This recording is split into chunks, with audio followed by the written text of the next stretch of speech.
નર્મદા જિલ્લામાંથી ગૌરવપૂર્ણ સમાચાર સામે આવ્યા છે। દેકાઈ ગામની વતની તડવી ઉન્નતિબેન નિલેશભાઈએ નિકોલ સ્પોર્ટ્સ કોમ્પ્લેક્સ ખાતે યોજાયેલી ગુજરાત રાજ્ય સ્તરની 1500 મીટર દોડ સ્પર્ધામાં ઉત્કૃષ્ટ પ્રદર્શન કરી સૌનું ધ્યાન પોતાની તરફ ખેંચ્યું છે।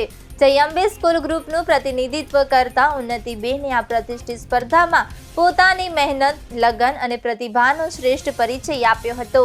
તેમણે સિલ્વર મેડલ મેળવી બીજા ક્રમે સ્થાન મેળવી સમગ્ર વિસ્તારનું નામ રોશન કર્યું છે। આ સિદ્ધિ માત્ર તેમના પરિવાર માટે જ નહીં પરંતુ ગરુડેશ્વર તાલુકા તથા સમગ્ર નર્મદા જિલ્લા માટે ગૌરવની વાત બની છે। ઉન્નતિબેનની સફળતાથી વિસ્તારમાં આનંદ અને ગર્વની લાગણી વ્યાપી ગઈ છે। શાળાના શિક્ષકો, ગામના આગેવાનો અને ગ્રામજનોમાં ખુશીની લાગણી જોવા મળી રહી છે। સૌ દ્વારા ઉન્નતિબેનને હાર્દિક અભિનંદન પાઠવવામાં આવી રહ્યા છે અને તેમના ઉજ્જવળ ભવિષ્ય માટે શુભેચ્છાઓ આપવામાં આવી રહી છે।